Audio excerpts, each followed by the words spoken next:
Hello everybody and welcome back to Today in the NBA, where we are going to be going over the 5 worst picks from the latest draft. Now with the worst pick of this draft, I have the Orlando Magic selecting Jett Howard at pick 11.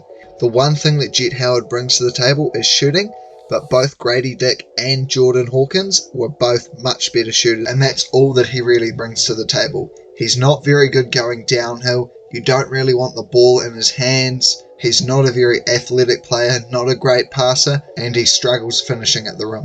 He's a solid defender, but he's no better than someone like Grady Dick or Jordan Hawkins. Overall, I think it was a fine pick that was based purely on fit, but I think there were much better players still left on the board that the Magic could have taken. Now with my second worst pick from this draft, I have the Miami Heat taking Jaime Jaquez Jr. He's an older player and he's definitely someone that is going to be able to help the Heat win now, but I think that there were just much better players on the board that the Heat could have taken. The problem with Jaime Jaquez Jr. for the Heat is he's a bit too small. He's only 6'6", and what the Heat really need right now is size and shooting, and I think they could have drafted someone like Kris Murray, who's a much better shooter, probably about the same level of defender, but he's also a 6'8" forward. Overall, I don't think that the pick was too bad, it's just that the options on the board were so much better. Now with my third worst pick of this draft, I have the Los Angeles Lakers taking Jalen Hood-Schifino at pick 17. Jalen Hood-Schifino is a player that I love out of this draft class, but I just don't think that he's ready to make an immediate impact on a winning team in the NBA right now. In maybe 3 years' time, I think he could be a great contributor, starting point guard to a championship winning team, but the Lakers don't really have 3 years. LeBron James is getting older and chances are that this is his last year playing for the Lakers. Jalen Hood-Schifino is also a player that's going to need time and minutes to develop, and I think that if the Lakers are trying to win a championship, then he's not going to be getting that. Jalen Hood-Schifino is a great perimeter defender, which I think is definitely something that he could help out the Lakers with, but he does lack a three-point shot.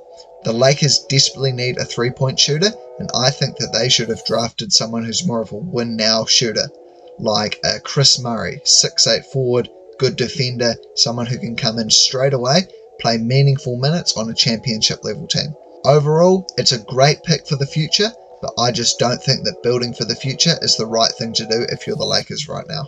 Now with my fourth worst pick of this draft, I have the Charlotte Hornets drafting Amari Bailey. Amari Bailey is an athletic guard who was an efficient scorer this year, but I don't think going to the Charlotte Hornets is the right situation for him. The Charlotte Hornets have enough guards as it is, and I think with this pick, they're just going to continue their track record of drafting second round players who are never going to develop. They haven't even found space to give previous lottery pick James Bouknight any minutes, so do you really think that they're going to be giving a second round pick minutes over him? Overall, not a terrible pick, but I think they should have used this pick on maybe a forward or a centre. Now for my fifth worst pick of the draft, I have the Indiana Pacers selecting Bilal Coulibaly at pick 7 and trading him to the Washington Wizards.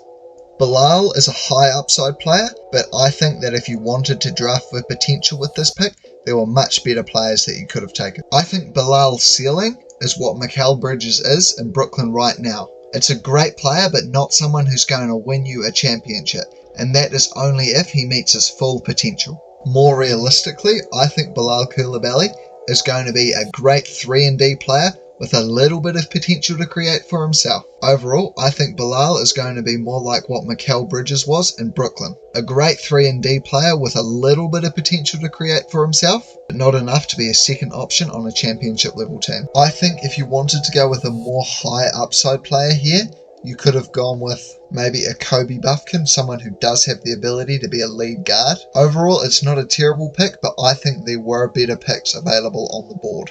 Anyway, thank you all for watching, and I'll see you all in the next video.